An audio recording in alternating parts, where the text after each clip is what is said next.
तो जय हिंद, नमस्कार साथियों। आप सभी का विकास जीएस एकेडमी में स्वागत है। तो चलिए आज हम लोग पढ़ने वाले हैं मौर्य उत्तर या गुप्त पूर्व काल, दोनों एक ही नाम है। और याद रखिएगा इसका जो कार्यकाल है कितना है, तो 185 ईसा पूर्व से 319 ईस्वी है। किसका? मौर्य उत्तर काल के। इस बात को याद रखिएगा। तो चलिए हम लोग आज का पहला प्रश्न देखते हैं। देखिए आज का पहला प्रश्न दिया है कि सातवाहनों ने पहले स्थानीय अधिकारियों के रूप में काम किया था, यानी किसके अधीन काम किया था। चलिए इस क्वेश्चन का आंसर बताने से पहले थोड़ा सा हम लोग समझ लेते हैं वंश के बारे में कि वंश कौन कौन मेन है, प्रमुख वंश के बारे में समझते हैं। तो याद रखिएगा मगध साम्राज्य था ना, उस पर कितना वंश आया था, तो मगध साम्राज्य पर 7 वंश शासन किया है। इसका ट्रिक क्या होता है? हसीन म सु क सा, इस बात को याद रखिएगा। हसीन मसूक सा, इस बात को याद रखिएगा। ह से होता है हर्यक वंश, सी से होता है शिशुनाग वंश, और न से होता है नंद वंश, और म से होता है मौर्य वंश, और सु से होता है शुंग वंश, और क से होता है कण्व वंश, और सा से होता है सातवाहन वंश। इस बात को याद रखिएगा। और हर्यक वंश के संस्थापक कौन था? तो बिंबिसार था। शिशुनाग का संस्थापक कौन था? तो शिशुनाग था, ठीक ना। और नंद वंश के संस्थापक कौन था? तो महापद्मनंद। और नंद वंश के अंतिम शासक पूछेगा तो याद रखिएगा, नंद वंश के अंतिम शासक जो था ना, महापद्मनंद था। कौन था? महापद्मनंद। सॉरी नंद वंश के अंतिम संस्थापक जो था ना, घानानंद था। कौन था? घानानंद। महापद्मनंद स्थापना किया था, ठीक ना। इसके बाद ही नंद वंश के बाद ही कौन आया था? तो मौर्य वंश आया था। और मौर्य वंश के संस्थापक कौन थे? चंद्रगुप्त मौर्य थे। और मौर्य वंश का अंतिम संस्थापक पूछेगा ना, तो बृहद्रथ। याद रखिएगा, दोनों बहुत ही एमबीबीआई हैं। असू से हो जाएगा शुंग वंश। शुंग वंश का स्थापना कौन किया था? याद रखिएगा, इसका आंसर हो जाएगा पुष्यमित्र शुंग। कौन किया था? तो पुष्यमित्र शुंग किया था। और कौरव वंश पूछेगा तो कौरव वंश के संस्थापक कौन किया था? तो वासुदेव। और सातवाहन वंश जो था इसका कडफिसिस किया था। कौन किया था? कडफिसिस नहीं, सिमु किया था। कौन किया था? सिमु किया था। कडफिसिस जो था वो किसका स्थापना किया था? कुजुल कडफिसिस जो था ना, उस किस वंश का? तो कनिष्क वंश का स्थापना किया था। किसका? कनिष्क वंश की स्थापना किया था। और याद रखिएगा कनिष्क वंश के सबसे महान शासक जो थे ना, देखिए हम उल्टे बोल रहे हैं। देखिए कनिष्क जो था किस वंश के था? तो कुषाण वंश के था। कुषाण वंश के था। किसका था? तो कुषाण वंश का था संस्थापक, ठीक ना। परीक्षा में पूछेगा, ध्यान दीजिए एक मिनट। देखिए परीक्षा में पूछेगा आप लोग से कि कुषाण वंश का महान शासक पूछेगा कौन था? तो कनिष्क था, ठीक ना। लेकिन कुषाण वंश का स्थापना कौन किया था? याद रखिएगा कुजुल कडफिसिस। कौन किया था? कुजुल कडफिसिस किया था। कुजुल कडफिसिस किया था। इस बात को याद रखिएगा, ठीक ना। चलिए तो हम लोग प्रश्न में आगे बढ़ते। देखिए तो आज का पहला प्रश्न है आप लोग सामने कि सातवाहनों ने पहले स्थानीय अधिकारियों के रूप में काम किया था। किसके अधीन? याद रखिए इसका राइट आंसर हो जाएगा मौर्यों के अधीन। चलिए नेक्स्ट प्रश्न ध्यान दीजिए। नेक्स्ट प्रश्न दिया इसमें, निम्नलिखित में से वह महानतम कुषाण नेता कौन था जो बौद्ध बन गया था? तो अभी बताए हैं कुषाण वंश का महान नेता कौन था? तो याद रखिएगा कनिष्क। कौन था? कनिष्क। और ये जो कुजुल कडफिसिस यही कुषाण वंश के स्थापना किया था। इस बात को याद रखिएगा। और परीक्षा में पूछेगा कनिष्क जो था कौन सा धर्म अपना लिया था? याद रखिएगा बौद्ध धर्म। कौन धर्म? तो बौद्ध धर्म। चलिए नेक्स्ट प्रश्न ध्यान दीजिए। हाँ नेक्स्ट प्रश्न दिया है इसमें कि कुषाण काल के दौरान मूर्ति कला की गंधार शैली निम्नलिखित में से किसका मिश्रण है? बताना है कि जो ये गंधार शैली है ना, किसका मिश्रण है? याद रखिएगा इसका राइट आंसर हो जाएगा भारत ग्रीक शैली का। नेक्स्ट प्रश्न ध्यान दीजिए। नेक्स्ट प्रश्न दिया है इसमें कि कनिष्क की राजधानी थी। बताना है कि कनिष्क की राजधानी कहाँ थी, ठीक ना। याद रखिएगा कनिष्क जो राजधानी बनाया था ना, कहाँ बनाया था? तो पुरुषपुर में। कहाँ? पुरुषपुर में। और याद रखिएगा पुरुषपुर जो है इसका दूसरा नाम क्या है? तो पेशावर। क्या नाम है? दूसरा नाम इसका पेशावर है। क्या है? पेशावर। और पेशावर कहाँ पड़ता है? तो पाकिस्तान में पड़ता है। इस बात को याद रखिएगा। और यहाँ से याद रखिएगा दोस्त, अगर पूछेगा आप लोगों से, ने पूछेगा सुंग वंश, जो सुंग वंश था, सुंग वंश था, उसकी राजधानी कहाँ थी? तो याद रखिएगा विदिशा। कहाँ थी? विदिशा। कहाँ राजधानी थी? तो विदिशा। इस बात को याद रखिएगा। अगर पूछेगा आप लोगों से चेदी वंश की राजधानी कहाँ थी? चेदी, तो याद रखिएगा इसका हो जाएगा कलिंग। इसका राजधानी क्या हो जाएगा? राइट आंसर कलिंग हो जाएगा। और कलिंग कहाँ पड़ता है? तो उड़ीसा में पड़ता है। और यहाँ से याद रखिएगा, अगर पूछेगा सातवाहन जो वंश था, सातवाहन जो था, इसकी राजधानी कहाँ थी? तो याद रखिएगा इसकी राजधानी प्रतिष्ठान, बहुत ही MBBI है, प्रतिष्ठान, या इसी को कहते हैं पैठन। क्या कहते हैं? पैठन कहते हैं। ये बात याद रखिएगा, ठीक ना। चलिए, आई होप कि आप लोग यहाँ तक कंप्लीट समझ में आया होगा। चलिए नेक्स्ट प्रश्न ध्यान दीजिए। नेक्स्ट प्रश्न देखिए दिया है पुरुषपुर निम्नलिखित में से किसका दूसरा नाम है? याद रखिएगा इसका राइट आंसर हो जाएगा पेशावर। क्या हो जाएगा? पेशावर हो जाएगा। नेक्स्ट प्रश्न ध्यान दीजिए। नेक्स्ट प्रश्न दिया है इसमें, चौरक किसके राज चिकित्सक थे? तो याद रखिएगा चौरक जो थे किसके दरबार में रहते थे? तो कनिष्क के। याद रखिएगा प्रश्न ऐसे ही पूछता है कि चौरक जो थे पेशा से क्या थे? तो याद रखिएगा चिकित्सक थे। क्या थे?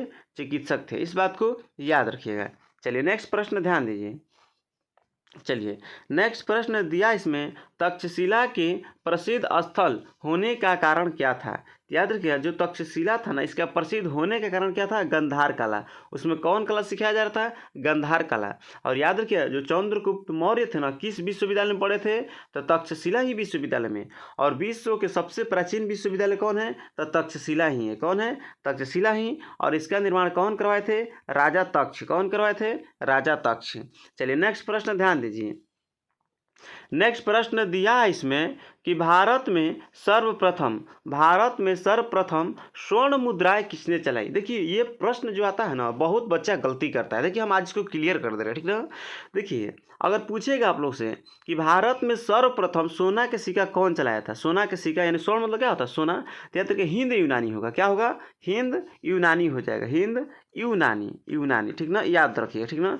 इसी को इंडो ग्रीक या इंडो बैक्टीरियन कहते हैं। इस बात को याद रखिएगा। यानी सर्वप्रथम पूछेगा सोना का सिक्का कौन चलाया, तो इसका राइट आंसर हो जाएगा इंडो बैक्टीरियन अर्थात हिंद यूनानी। लेकिन याद रखिएगा यहाँ से अगर प्रश्न पूछेगा कि सबसे अधिक यानी सर्वाधिक सोना का सिक्का कौन चलाया था, तो सर्वाधिक सोना का सिक्का याद रखिएगा कौन चलाया था? तो कुषाण वंश। कौन चलाया था?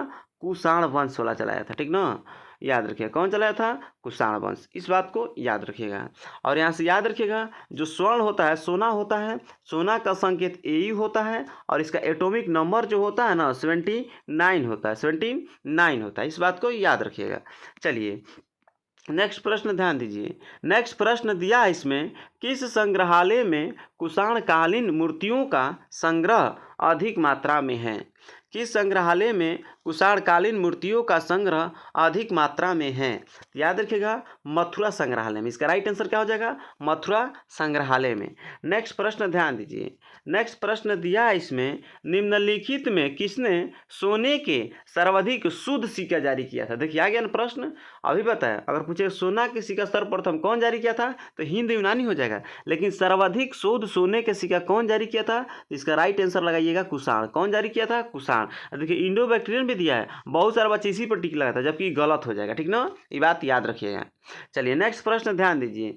नेक्स्ट प्रश्न दिया है इसमें कि निम्नलिखित में से कनिष्क के समकालीन कौन था? बताना है कि कनिष्क के समकालीन कौन था। तो याद रखिए जो कनिष्क था उसके समकालीन कौन थे? नागार्जुन थे, अश्वघोष थे और वसुमित्र थे। इस बात को याद रखिएगा। और यहाँ से याद रखिएगा नागार्जुन को भारत का आइंस्टीन कहा जाता है। याद रखिएगा भारत का आइंस्टीन किसे कहते हैं? तो नागार्जुन को। चलिए नेक्स्ट प्रश्न ध्यान दीजिए। नेक्स्ट प्रश्न दिया है, किस वंश के शासकों ने ब्राह्मणों एवं बौद्ध भिक्षुओं को कर मुक्त भूमि या गांव देने की प्रथा आरंभ किए थे, यानी उसको उससे टैक्स हटा दिया था, भूमि पर जो टैक्स लगता है उसको हटा दिया था। तो कौन किया था? याद रखिए इसका राइट आंसर हो जाएगा सातवाहन वंश। इसका राइट आंसर क्या होगा? सातवाहन वंश। चलिए ठीक है, और याद रखिएगा अभी बताए थे कि सातवाहन वंश का स्थापना कौन किया था, तो याद रखिएगा कौन किया था? तो सिमुक किया था। कौन? तो सिमुक। चलिए नेक्स्ट प्रश्न ध्यान दीजिए। नेक्स्ट प्रश्न दिया है इसमें, भारतीय रंगमंच में यौनिका का शुभारंभ किसने किया था? याद रखिएगा इसका राइट आंसर क्या होगा? जिसका राइट आंसर हो जाएगा, क्या कह रहा है कि भारत में रंगमंच में भारत के रंगमंच कह रहा है ना, रंगमंच में यौनिका का शुभारंभ किसने किया था? तो इसका राइट आंसर याद रखिएगा आप लोग, बिल्कुल इसका सही आंसर क्या हो जाएगा? तो याद रखिएगा क्या हो जाएगा इसका? तो यूनानी हो जाएगा। क्या हो जाएगा? यूनानियों ने चालू किया था। चलिए नेक्स्ट प्रश्न ध्यान दीजिए। नेक्स्ट प्रश्न दिया है इसमें, नेक्स्ट प्रश्न कि भारतीयों के महान रेशम मार्ग किसने आरंभ किया था? तो रेशम मार्ग किसने स्टार्ट किया था? तो याद रखिएगा बहुत ही MBBI प्रश्न है। इसका राइट आंसर हो जाएगा कनिष्क। क्या हो जाएगा? कनिष्क ने स्टार्ट किया था। चलिए नेक्स्ट प्रश्न ध्यान दीजिए। नेक्स्ट प्रश्न दिया है इसमें कि निम्नलिखित में से किसने बड़े पैमाने पर स्वर्ण मुद्राएं अर्थात सोने की मुहर चलाई थी बड़ा पैमाने पर? तो इसका राइट आंसर क्या हो जाएगा? कुषाण शासकों ने। क्या हो जाएगा? कुषाण शासकों ने। नेक्स्ट प्रश्न ध्यान दीजिए। नेक्स्ट प्रश्न दिया है कि चरक और नागार्जुन किसके दरबार की शोभा थे? तो इसका राइट आंसर हो जाएगा कनिष्क, यानी कनिष्क के दरबार में रहते थे। नेक्स्ट प्रश्न ध्यान दीजिए। नेक्स्ट प्रश्न दिया है इसमें कि शक संवत का प्रारंभ किस सम्राट के शासन काल में 78 ईस्वी से शुरू हुआ था? तो याद रखिएगा इसका राइट आंसर क्या हो जाएगा आपका? तो कनिष्क हो जाएगा। क्या हो जाएगा? कनिष्क हो जाएगा। तो याद रखिएगा यहाँ से प्रश्न पूछता है कि शक संवत का आरंभ कौन किया था? तो कनिष्क किया था। कब किया था? तो 78 ईस्वी में। कब किया था? 78 ईस्वी में किया था। लेकिन यहाँ से याद रखिएगा दोस्त, अगर पूछेगा विक्रम संवत, क्या पूछेगा? विक्रम संवत पूछेगा। विक्रम संवत की स्थापना कौन किया था? तो विक्रमादित्य किया था। कौन? विक्रमादित्य। कब शुरू हुआ था? 58 ईसापुर में। याद रखिए इसका राइट आंसर क्या हो जाएगा? 58 ईसापुर में, और इसका जो था 78 ईस्वी में। चलिए नेक्स्ट प्रश्न ध्यान दीजिए, और ध्यान दीजिएगा नेक्स्ट प्रश्न पर जाने से पहले और याद रखिएगा यहाँ से अगर पूछेगा यहाँ से आप लोग के, चलिए ठीक है, और कोई इंपॉर्टेंट नहीं, याद रखिए यही दोनों इंपॉर्टेंट है, छोड़ दीजिए। नेक्स्ट प्रश्न ध्यान दीजिए। नेक्स्ट प्रश्न दिया है इसमें, तक्षशिला विश्वविद्यालय स्थित था। तो तक्षशिला विश्वविद्यालय कहाँ स्थित था? तो पाकिस्तान में। कहाँ स्थित था? तो तक्षशिला विश्वविद्यालय याद रखिएगा पाकिस्तान में। और वर्तमान में भी कहाँ है? तो वर्तमान में भी यह कहाँ है? तो पाकिस्तान में ही स्थित है। और पाकिस्तान की राजधानी याद रखिएगा इस्लामाबाद। क्या है? कहाँ है? इस्लामाबाद है, इस्लामाबाद। चलिए ठीक है, नेक्स्ट प्रश्न ध्यान दीजिए, और याद रखिएगा भारत और पाकिस्तान के बीच जो लाइन बाउंड्री बनाती है भारत और पाकिस्तान के बीच, उसको रेड क्लिफ क्या कहते हैं? रेड क्लिफ रेखा कहते हैं। क्या कहते हैं? रेड क्लिफ रेखा कहते हैं। रेड क्लिफ रेखा कहते हैं, इस बात को याद रखिएगा। चलिए नेक्स्ट प्रश्न ध्यान दीजिए। नेक्स्ट प्रश्न दिया है इसमें कि प्राचीन काल में कलिंग का महान शासक कौन था? जो कलिंग था, कलिंग के महान शासक कौन थे? तो राजा खारवेल। कौन थे?